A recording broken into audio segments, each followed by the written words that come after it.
Hello friends, आज आपण retirement of partner या टॉपिकची थोडी माहिती घेणार आहोत. त्याचे जनरल एंट्रीज कशा करतात ते पाहणार आहोत. यापूर्वी आपण admission of a new partner म्हणजे नवीन भागीदाराचा प्रवेश केल्यानंतर कोणकोणते एंट्रीज करतो, कशा अकाउंट्स मेंटेन करतो, बॅलन्स शीट कशी तयार करतो हे पाहिलं आहे. आता या टॉपिकमध्ये रिटायरमेंटचा अर्थ काय असतोय? निवृत्ती. म्हणजे एखाद्या भागीदाराने चालू व्यवसायातून जर निवृत्ती घेतली तर त्याची प्रोसिजर कशी करायची असते ते आपल्याला या टॉपिकमध्ये पाहायचं. फॉर एक्झाम्पल गृहीत धरूयात आपण ए, बी आणि सी हे 3 पार्टनर्स आहेत. या तिघापैकी सीची इच्छा झाली की आपण हा व्यवसायातून बाहेर पडायचा आहे. सी असं म्हणाला की मला या व्यवसायातून बाहेर पडायचं आहे, मला त्या भागीदारी संस्थेमध्ये राहायचं नाही आहे, तर तो व्यक्ती त्या व्यवसायातून सर्व पार्टनरच्या सहमतीने बाहेर पडू शकतो. त्याला आपण रिटायरिंग ऑफ ए पार्टनर असं म्हणतात.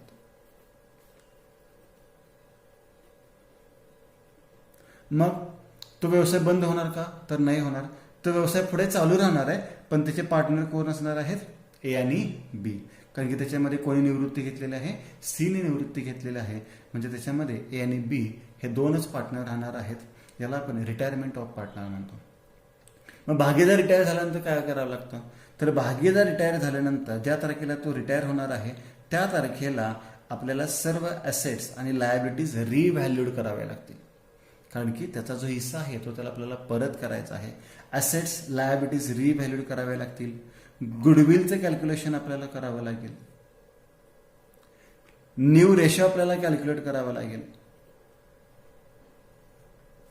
गेन रेशो आपल्याला कॅल्क्युलेट करावा लागेल. आता गेन रेशो आणि सॅक्रिफाईस रेशो काय असतो ह्याचा एक स्वतंत्र आपण व्हिडिओ तयार करणार आहोतच. त्याची माहिती तुम्हाला उपलब्ध होईलच. गेन रेशो कॅल्क्युलेट करावा लागतो. आणि जो भागीदार रिटायर झालेला आहे त्याला त्याची भांडवलाची रक्कम प्लस व्यवसायातील त्याचा जो काही नफ्यातला हिस्सा आहे तो आपल्याला सर्वात शेवटी द्यावा लागतो. मग ही रक्कम एकतर त्याला आपण रोख स्वरूपात देऊ शकतो किंवा त्याचं लोन आहे असं आपण व्यवसायामध्ये दाखवू शकतो. म्हणजे ती रक्कम आपण लोन अकाउंटला ट्रान्सफर करू शकतो. आता व्यवसायातून एखादा भागीदार निवृत्त का होतो? तर काही भागीदार त्यांचं वय जास्त झाल्यामुळे ते निवृत्ती घेतात, किंवा समजा व्यवसायाला सतत लॉस होत असेल, नुकसान होत असेल तर ते निवृत्ती घेऊ शकतात, किंवा त्यांना जर त्या व्यवसायामध्ये काहीच रस राहिला नसेल, इंटरेस्ट राहिला नसेल, किंवा त्याला स्वतःचा बिझनेस स्वतःचा सुरू करायचा असेल, भागीदारी संस्थेपेक्षा सोल ट्रेडर एकल व्यापारी स्वतःचा स्वतंत्र व्यवसाय सुरू करायचा असेल, किंवा त्यांच्या इच्छेनुसार किंवा त्यांच्यामध्ये काही मिसअंडरस्टँडिंग झालं असेल, गैरसमज झाले असतील, किंवा त्यांच्यामध्ये काही वाद झाले असतील तर त्याला रिटायरमेंट घ्यावी लागते. आणि राहिलेले भागीदार तो व्यवसाय काय करतात? कंटिन्यू करतात. आता ह्याच्यामध्ये ॲडमिशनमध्ये न्यू रेशो कॅल्क्युलेट करण्यासाठी 3 स्टेपचा वापर करतो. Assume firm shares taken as 1, त्याच्यानंतर बॅलन्स शेअर कॅल्क्युलेट करतो, मग न्यू रेशो आपण कॅल्क्युलेट करतो. तसं इथं न्यू रेशो काढायला सर्वात सोपा आहे रिटायरमेंट ऑफ पार्टनरमध्ये. फॉर एक्झाम्पल ए, बी आणि सी हे पार्टनर्स आहेत आणि त्यांचा रेशो अनुक्रमे 3:2:1 असेल आणि त्यातल्या सीने जर निवृत्ती घेतली तर त्याचा हिस्सा फक्त काढून टाकायचा. झाला न्यू रेशो. म्हणजे याचा न्यू रेशो किती आलेला आहे? 3:2. सर्वात सोपं आहे. इथे न्यू रेशो कॅल्क्युलेट करण्यासाठी तुम्हाला वेगळी कोणतीही मेथड वापरायची गरज नाही. रिटायरमेंटमध्ये न्यू रेशो असा कॅल्क्युलेट करता हे लक्षात घ्या. ॲडमिशनमध्ये वेगळी स्टेप्स आहेत. फॉर एक्झाम्पल असं गृहीत धरूया एक्स, वाय आणि झेड हे 3 पार्टनर्स आहेत. त्यांचा रेशो आहे 5:3:2. त्यातला वाय रिटायर झाला म्हणजे सेंटरचा पार्टनर काय झाला? रिटायर झाला. म्हणजे राहिला एक्स आणि झेड, म्हणजे त्यांचा रेशो किती राहणार आहे? 5:2. 5:2 असा न्यू रेशो कॅल्क्युलेट करायचा.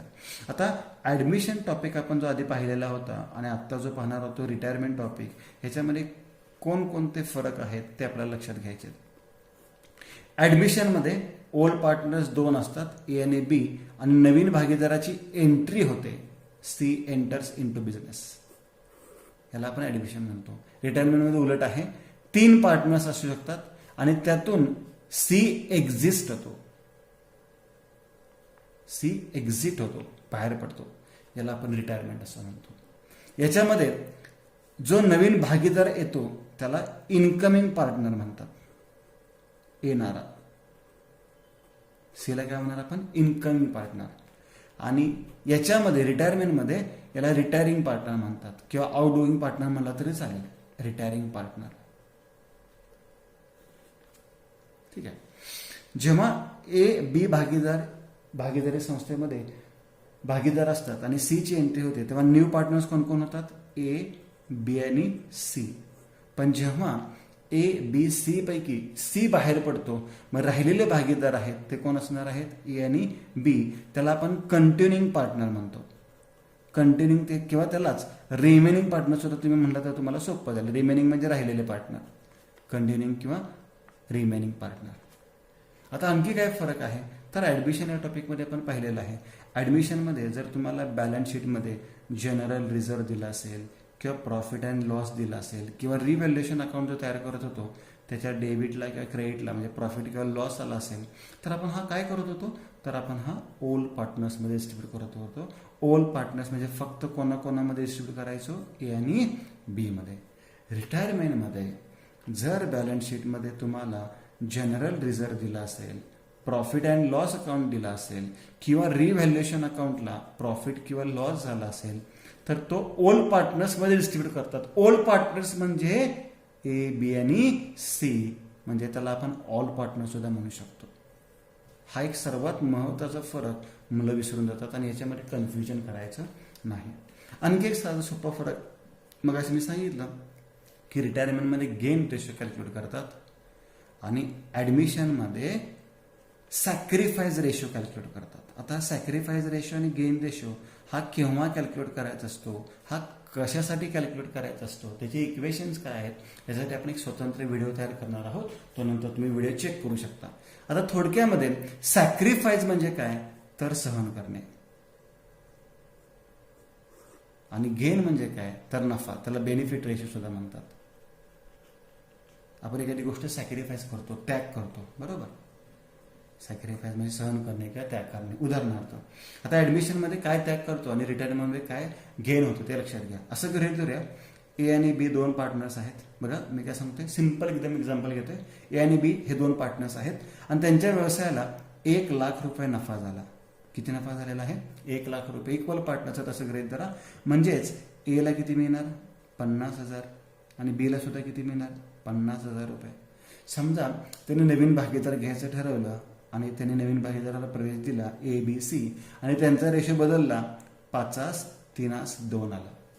बघा किती आलेलं आहे? 5:3:2 म्हणजे 5/10, 3/10 आणि 2/10. आता 1,00,000 रुपये नफा जर झाला तर तो त्या दोघांमध्ये वाटला जाणार नाहीये, तर तो तिघांमध्ये वाटला जाणार. तर अनुक्रमे रक्कम कशी येणार आहे? पहिल्याला किती येणार? 50,000, दुसऱ्याला किती येणार? 30,000 आणि तिसऱ्याला किती येणार? 20,000. म्हणजेच काय, इथं ए ला 50 मिळाले होते, बी ला 50 मिळाले होते. इथे ए ला 50 मिळालेत, ए ला काही सॅक्रिफाईस केलेलं नाहीये. पण बी न मात्र त्या 50 पैकी फक्त किती घेतले? 30,000. म्हणजे किती रुपये सॅक्रिफाईस केले? 20,000. हे कोणासाठी सॅक्रिफाईस केले? सी साठी केले. किंवा असंच एक आणखी उदाहरण घेऊयात. ए आणि बी दोन पार्टनर्स आहेत. समजा त्यांना 60,000 रुपये हा नफा झाला. आता इथे तुम्हाला व्यवस्थित लक्ष दिलं की आणि इक्वल रेशो असेल त्यांचा तर यांना प्रत्येकी किती जाणार आहेत? 30,000 आणि 30,000. आता नवीन भागीदाराला प्रवेश दिला ए, बी आणि सी आणि त्यांचा इक्वल रेशो असेल. समजा पुन्हा इक्वल रेशो आला, नवीन रेशो इक्वल आला तर मात्र हे 60,000 कसे वाटले जाणार? तिघात वाटले जाणार. तिघात वाटले जाणार म्हणजे प्रत्येकी किती रुपये येणार? 20,000, 20,000 आणि 20,000 रुपये. म्हणजे ए ने 10,000 रुपये सॅक्रिफाईस केले, बी ने सुद्धा 10,000 सॅक्रिफाईस केले. हे दोघांचे जे सॅक्रिफाईस झालेली रक्कम आहे, त्याग केलेली रक्कम आहे, ते कोणाला मिळणार आहे? सी ला 20,000 रुपये मिळणार. म्हणजे इथे आपल्याला कोणता रेशो कॅल्क्युलेट करायचा असतो? सॅक्रिफाईस रेशो कॅल्क्युलेट करायचा असतो. आणि सॅक्रिफाईस रेशोचं इक्वेशन फक्त तुम्ही लक्षात ठेवू शकता, old ratio minus new ratio. हा केव्हा कॅल्क्युलेट करतात, कसा कॅल्क्युलेट करतात त्यासाठी आपण सेपरेट व्हिडिओ पाहणार आहोतच. फक्त आता लक्षात ठेवा.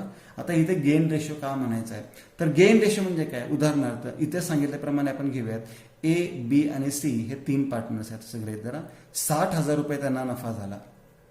मग तिघांमध्ये समान वाटला. त्यांनी कसा वाटलेला आहे? 20,000, 20,000 आणि 20,000 तिघांमध्ये वाटला. आता समजा भविष्यामध्ये सी म्हणला की मी रिटायर होणार आहे, मग सी रिटायर झाला, आता 60,000 रुपये जर नफा झाला सी रिटायर झाल्यानंतर, तर तो फक्त आणि फक्त कोणामध्ये वाटला जाणार, ए आणि बी मध्ये. तो किती रुपये वाटला जाणार मग, 30,000 आणि 30,000 रुपये. म्हणजे जो पहिला आपल्याला 20,000 मिळणार होता तो आता किती झाला, 30,000. बीला 20,000 मिळणार होता तो किती झाला, 30,000 रुपये. म्हणजे यांना काय झालेलं आहे, गेन झाला. गेन म्हणजे नफा, बेनिफिट म्हणतो आपण, प्रॉफिट्स अँड गेन्स, बरोबर. गेन झालेला आहे. म्हणजे इथं आपल्याला कोणता रेशो कॅल्क्युलेट करायचा असतो, गेन रेशो कॅल्क्युलेट करावा लागतो. आता सॅक्रिफाईस रेशो आणि गेन रेशो कशासाठी कॅल्क्युलेट करतात, तर ते फक्त लक्षात ठेवा, सॅक्रिफाईस आणि गेन रेशो आपल्याला गुडविलचं कॅल्क्युलेशन करण्यासाठी फक्त उपयोगी पडतो. मग ते कसा उपयोग करायचा आहे, त्याचं इक्वेशन कसं आहे, तर याचं इक्वेशन सॅक्रिफाईस रेशोच्या उलट येतं. सॅक्रिफाईस रेशोचं इक्वेशन आहे ओल्ड मायनस न्यू. म्हणजे इथे इक्वेशन काय येणार आहे, new ratio minus old ratio. हे फक्त इक्वेशन लक्षात ठेवा. जेव्हा एक्झाम्पलला सुरुवात होईल किंवा याचं सेपरेट एक रेशोचं कॅल्क्युलेशनचा व्हिडिओ आपण पोस्ट करणार आहोत, त्याच्यामध्ये तुम्हाला डिटेल्स इथे सांगितले जातील. मग ऍडमिशन आणि रिटायरमध्ये हा फरक आहे. आता ऍडमिशन टॉपिक पूर्ण पाहिला. ऍडमिशनमध्ये गुडविलचं कॅल्क्युलेशन कसं करतो ते पाहिलं आपण. न्यू रेशो कसा कॅल्क्युलेट करतो ते पाहिलेलं आहे. रिटायरमेंटमध्ये न्यू रेशो कॅल्क्युलेट करण्यासाठी खूप सोपं आहे. फक्त गेन रेशो आणि सॅक्रिफाईस रेशो आपण नंतर पाहणार आहोत. आता रिटायरमेंटमधल्या एंट्रीज, ऍडमिशनच्या रिटायरमेंटच्या बऱ्याचशा एंट्रीज सेमच आहेत, फक्त गुडविलच्या एंट्रीज तेवढ्या वेगळ्या आहेत. त्या गुडविलच्या एंट्रीज तर लिहून ठेवलेल्या आहेत. आणि बाकीच्या एंट्रीज रिटायरमेंटमधल्या ज्या आपल्याला माहिती आहेत त्याच आहेत, त्या मी त्याच्यात काही बदल केलेला नाहीये. उदाहरणार्थ इथे आपण रिव्हॅल्युएशन अकाउंट तयार करतो. आता रिव्हॅल्युएशन अकाउंट काय, अकाउंटला नाव रिव्हॅल्युएशन अकाउंट का आहे, तर ज्या तारखेला नवीन भागीदाराला प्रवेश देतो किंवा ज्या तारखेला जुना भागीदार निवृत्त होतो त्या तारखेच्या मालमत्तेची आणि लायबिलिटीची किंमत मार्केट व्हॅल्यू आपण विचारात घेतो, म्हणजे ॲसेट रिव्हॅल्यू करतो. उदाहरणार्थ समजा 1995 मध्ये आपण व्यवसाय सुरू केलाय आणि 2015 मध्ये नवीन भागीदाराला प्रवेश द्यायचा असेल, तर आपल्याला माहिती आहे की आपण ॲसेट्स आहेत त्या ॲसेट्स बुक व्हॅल्यूज लेस डेप्रिसिएशन दाखवतो. समजा 1995ला आपण एखादी जमीन घेतली असेल 10 लाख रुपये आणि 2015ला त्या जमिनीची किंमत 10 लाख किंवा त्याच्यापेक्षा कमी नसणार आहे, तर लँडची किंमत, जमिनीची किंमत वाढत जाते. असं गरज धरा त्याची किंमत 70 लाख झाली, म्हणजे इथे ॲसेटची किंमत काय झालेली आहे, वाढलेली आहे. किंवा दुसरं उदाहरण घेऊयात. 1995 मध्ये आपण बिझनेसमध्ये फर्निचर केलं होतं 5 लाख रुपयाचं, पण फर्निचरची किंमत कमी होत जाते. ती किंमत आता 1 लाख रुपये झालेली आहे. जुनं झालं फर्निचर, झीज झाली फर्निचरची, म्हणजे इथे कमी सुद्धा होऊ शकते. म्हणजे ॲसेट्स आणि लायबिलिटीज काय होतात, रिव्हॅल्यूड होतात. म्हणजे त्याला आपण कोणता अकाउंट तयार करतो, रिव्हॅल्युएशन. आणि याला आणखी एक नाव काय आहे, profit and loss adjustment account. आणि हा पण माहिती आहे आपल्याला की डेबिट साईडला सर्व नुकसान दाखवतो, क्रेडिट साईडला सर्व नफा दाखवतो. ॲसेटची किंमत वाढली काय होणार सांगा, ॲसेटची किंमत वाढल्यावर नफा होणार, म्हणजे क्रेडिट साईडला जाणार बाय ॲसेट. ॲसेटची किंमत वाढली क्रेडिट साईडला, म्हणजे रिव्हॅल्युएशनला क्रेडिट, म्हणजे ॲसेटला काय होणार, डेबिट. चेक करा, increase in asset, asset account debit to revaluation. ऍडमिशनच्याच एंट्रीज येतात, काय बदल नाहीये. ॲसेटची किंमत कमी झाली, नुकसान झालं, तर एंट्री काय होणार मग, revaluation account debit to asset account. Decrease in asset, revaluation account debit to asset account. याच्या उलट लायबिलिटीज होतं, लायबिलिटी वाढली, लक्षात घ्या, लायबिलिटी म्हणजे कर्ज वाढले की नुकसान झालं, म्हणजे टू लायबिलिटी. याची एंट्री काय होणार, revaluation account debit to liability account. Increase in liability, revaluation account debit to liability account. Liability कमी झाली म्हणजे कर्ज कमी झालं की नफा होणार, क्रेडिट साईडला जाणार, म्हणजे liability account debit to revaluation account. Decrease in liability, liability account debit to revaluation account. Asset sold केली, पैसे येणार, काय एंट्री होणार, cash account debit to asset account. Asset sold केली, cash account debit to asset account. Liability paid केली, liability account debit to cash account. या सर्व entries या ऍडमिशनच्याच एंट्रीज आहेत. याच्यामध्ये तुम्हाला नवीन काय लक्षात ठेवायची अशी गरज नाही, पण याच्यानंतरच्या ज्या 3 एंट्रीज आहेत या एंट्रीज मात्र तुम्हाला व्यवस्थित लक्षात ठेवायच्या आहेत. बेसिक एंट्रीज आहेत रिटायरमेंटच्या, फक्त लक्षात घ्या. आता मी मगाशी सांगितलेलं होतं की जो भागीदार आपला रिटायर होतो त्याचा कॅपिटल असेल, त्याचा प्रॉफिटमधला हिस्सा असेल, जनरल रिझर्वचा हिस्सा असेल, जे काय त्याचे हिस्से असेल व्यवसायातील, ते त्याला पैसे परत करायला लागतात. एक तर आपण ते कॅशमध्ये देतो किंवा एक तर आपण त्याच्या लोन अकाउंटला ट्रान्सफर करतो. आणि most of the time maximum वेळा ते आपण लोन अकाउंटला ट्रान्सफर करतो किंवा पेपरमध्ये तुम्हाला लोन अकाउंटला ट्रान्सफर करावे सांगतात. मग ती एक एंट्री तुम्हाला लक्षात ठेवायची आहे, for amount due to retiring partner. म्हणजे रिटायरिंग पार्टनरला जी रक्कम देणे आहे, transfer to his loan account. तर ती रक्कम कुठे ट्रान्सफर करायची, लोन अकाउंटला. त्याची एंट्री काय होणार आहे, retiring partners capital account debit to retiring partners loan account. म्हणजे कॅपिटलची रक्कम कुठे पाठवायची आहे, लोन अकाउंटला. ही एंट्री पाठ नसेल तरी चालेल, फक्त एकच वाक्य मी सांगतो तेवढं लक्षात ठेवा. रिटायरिंग पार्टनर्स कॅपिटलचा फरक लोन अकाउंटला पाठवा, बस. जर तुम्हाला कॅश म्हटलं तर कॅश अकाउंटला पाठवायचा, फरक कुठे पाठवायचा, लोन सांगितलं तर लोन अकाउंटला, कॅश म्हटलं तर कॅश अकाउंटला. एवढे वाक्य लक्षात ठेवा.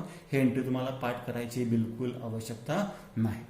त्याच्यानंतर हा एक दुसरा पॉईंट अत्यंत महत्वाचा आहे, जो मगाशी मी एक्सप्लेन करून सांगितलेलाच आहे. ॲडमिशनमध्ये बॅलन्स शीटमध्ये जर general reserve profit and loss दिला असेल, रिव्हॅल्युएशनचा प्रॉफिट लॉस असेल, तर तो ओल्ड पार्टनर्स म्हणजे ए आणि बी मध्येच वाटतो, नवीन भागीदाराला हिस्सा देत नाही. पण रिटायरमेंटमध्ये मात्र ओल्ड पार्टनर्स म्हणजे सर्वांनाच डिस्ट्रीब्यूट करायचा असतो. जरी हा रिटायर झाला असेल तर रिटायर होण्यापूर्वी त्याला त्याचा जनरल रिझर्व्ह देऊन टाकायचा, त्याचा प्रॉफिटमधला हिस्सा देऊन टाकायचा, रिव्हॅल्युएशनचा प्रॉफिट लॉस आहे तो त्याला देऊन टाकायचा आहे. म्हणजे इथे ऑल पार्टनर्स वापरतात. मग जनरल रिझर्व्ह असेल, प्रॉफिट असेल, distributed between all partners, general reserve account किंवा profit and loss account debit to all partners capital account. ही सुद्धा एंट्री तुम्हाला पाठ करायची गरज नाही आहे. बॅलन्स शीट पोस्टिंगची जी स्टेप आहे त्या स्टेपनुसार तुम्हाला ही एंट्री लक्षात राहील.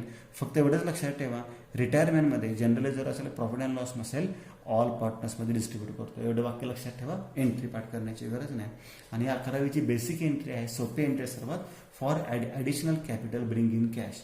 जर रोख रक्कम कोणत्याही भागीदाराने आणली, लक्षात घ्या, रिटायरिंग पार्टनर आणू शकत नाही कारण की तो रिटायर झालेला आहे. आता उदाहरणार्थ एचं समजा 1 लाख भांडवल असेल, बीचं 1 लाख भांडवल असेल आणि सीचं 1 लाख भांडवल असेल, तिघांचं 1 लाख भांडवल आहे, त्यातला सी रिटायर झाला. म्हणजे आता त्यांचं भांडवल नक्कीच कमी होणार. भांडवल कमी झालं की व्यवसाय कमी होणार. त्यामुळे ए आणि बी ला ज्यादा काही भांडवल व्यवसायात आणायची गरज पडू शकते. मग समजा एने 50,000 रुपये आणले आणि बीने सुद्धा 50,000 रुपये आणले किंवा एकाने जर काही रक्कम आणली, तर ती आपण ॲडिशनल कॅपिटल ब्रिंग इनची एंट्री करतो. मग ॲडिशनल कॅपिटल ब्रिंग इन कॅशची एंट्री, व्यवसायामध्ये कॅश येणार, cash oblique bank account debit to partners capital account. A असेल तर ए, बी असेल तर बी, फक्त ह्याच्यामध्ये रिटायरिंग पार्टनर शब्द येऊ शकत नाही.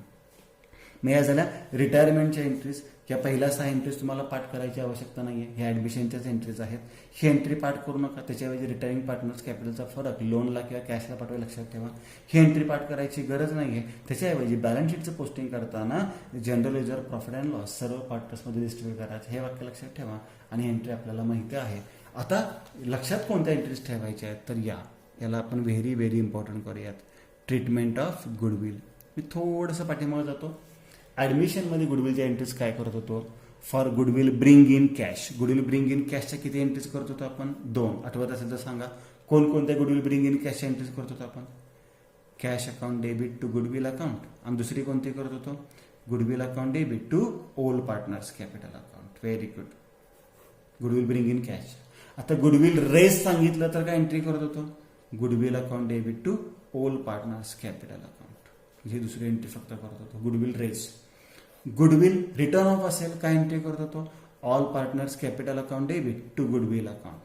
आणि गुडविल विथड्रॉनमध्ये गुडविलचा संबंध येत नाही, old partners capital account debit to cash account. अशा एंट्रीज आपण ॲडमिशनमध्ये पाहिलेल्या आहेत. रिटायरमेंटमध्ये मात्र गुडविलच्या एंट्रीज पूर्णपणे वेगळ्या आहेत.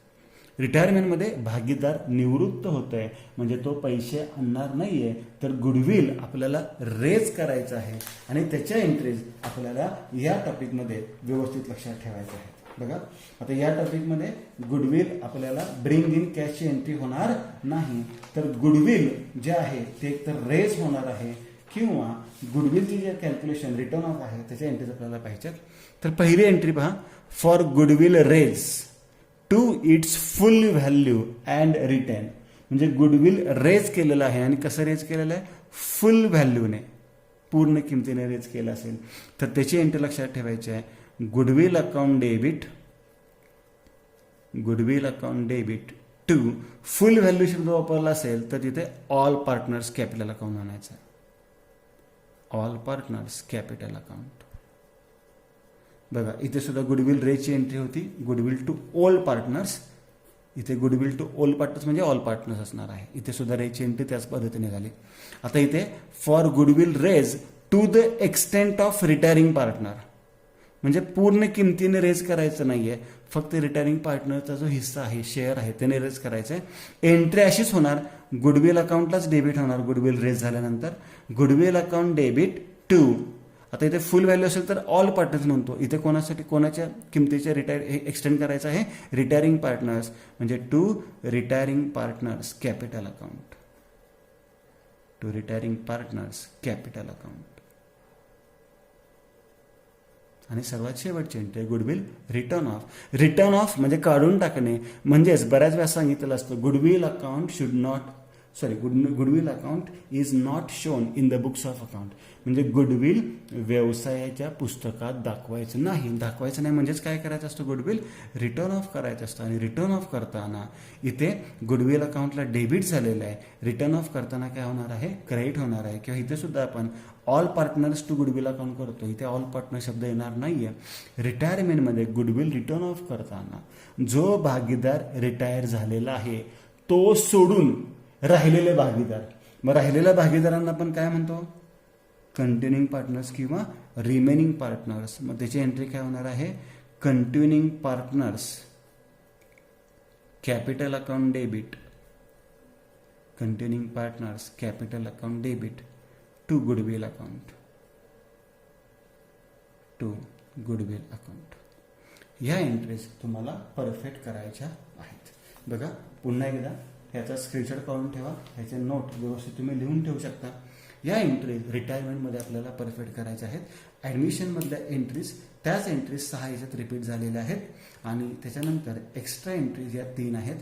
गुडविलची ट्रीटमेंट ही सर्वात महत्त्वाची आहे ॲडमिशनमध्ये सुद्धा आणि रिटायरमेंटमध्ये सुद्धा. ॲडमिशन आणि रिटायरमेंट ह्याच्यामध्ये कन्फ्युजन करायचं नाही. गुडविल इथे फक्त रेस होतं आणि रिटर्न ऑफ होतं. ॲडमिशनमध्ये गुडविल ब्रिंग इन कॅश असतं, गुडविल विड्रॉन बाय पार्टनर्स असतं. तशी एंट्री रिटायरमेंटमध्ये होत नाही. हा व्यवस्थित एक पॉईंट लक्षात ठेवायचा तुम्हाला. अजून एक गुडविलचा पॉईंट तुम्हाला इथे सांगायचा आहे, तो सांगून ठेवतो. त्यापूर्वी हे जरा दिलेल्या एंट्रीज आहेत त्या व्यवस्थित नोट डाऊन करून ठेवा. ठीक आहे, नोट डाऊन केले असेल. आता गुडविल रेजची एंट्री पाहिली आपण, परंतु काही वेळेस उदाहरणामध्ये बॅलन्स शीटमध्ये गुडविल दिला असेल. If goodwill is given in the balance sheet, ॲडमिशनमध्ये आपल्याला गुडविल बॅलन्स शीटमध्ये शक्यतो देत नाहीत, परंतु जर रिटायरमेंटमध्ये गुडविल जर बॅलन्स शीटमध्ये तुम्हाला ऑलरेडी दिलेलं असेल तर मात्र याचा फरक जो येतो, ह्याची जी ॲडजस्टमेंट असते त्याच्यामधला जो रिझल्ट असतो रिव्हॅल्युएशनचा, गुडविल इन्क्रीज झालं किंवा डिक्रीज झालं, म्हणजे नफा झाला किंवा नुकसान झालं, तर त्याची फरकाची रक्कम आपण एक तर रिव्हॅल्युएशन अकाउंटला पाठवू शकतो, पार्टनर्स कॅपिटल अकाउंटला पाठवू शकतो, पार्टनर्स कॅपिटल अकाउंटला पाठवू शकतो. हे पॉईंट्स तुम्हाला या टॉपिकमध्ये लक्षात ठेवायचे आहेत. आता याच्यानंतर आपण एक्झाम्पल पाहणार आहोत. तर पुन्हा एकदा मी रिवाईज करतो. इन्क्रीज इन ॲसेट प्रॉफिट झाला, asset to revaluation. Decrease in asset loss झाला, revaluation to asset. Increase in liability loss झाला, revaluation to liability. Decrease in liability profit झाला, liability to revaluation. Asset sold, cash to asset, liability paid, liability to cash. हे amount ट्रान्सफरची entry लक्षात ठेवताना retiring पार्टनरचा फरक लोनला पाठवा किंवा कॅशला पाठवा. जनरल रिझर्व्ह प्रॉफिट असेल तर तो सर्व भागीदारांमध्ये डिस्ट्रीब्यूट करा. मग जनरल रिझर्व्ह किंवा profit and loss account debit to all partners capital account. Additional capital bring in cash, cash to partners capital. या 3 एंट्रीज पुन्हा एकदा रिवाइज करतो. Goodwill raise to its full value, goodwill raise to full value, goodwill to all partners. Full value म्हटलं की म्हणजे काय म्हणायचं आहे, all partners. Goodwill raise to the extent of retiring partner, तर ऑल शब्द येणार नाही, फक्त कोणता पार्टनर येणार, रिटायरिंग पार्टनर, म्हणजे गुडविल टू रिटायरिंग पार्टनर. आणि गुडविल रिटर्न ऑफची एंट्री काय होणार आहे, continuing partners capital account debit to goodwill account. आणि ही जी नोट आहे ते एखाद्या एक्झाम्पलमध्ये हा पॉईंट सुद्धा एक्सप्लेन करून सांगेन. जर गुडविल रिव्हॅल्युएशनमध्ये प्रॉफिट किंवा लॉस झाला, म्हणजे गुडविल अकाउंट तयार करण्याची गरज नाही तुम्हाला, तेव्हा जर बॅलन्स शीटमध्ये तुम्हाला ओल्ड बॅलन्स शीटमध्ये गुडविल दिला असेल, त्याच्यामध्ये जर प्रॉफिट किंवा लॉस झाला तर तो रिव्हॅल्युएशन अकाउंटला किंवा पार्टनर्स कॅपिटल अकाउंटला ट्रान्सफर करा.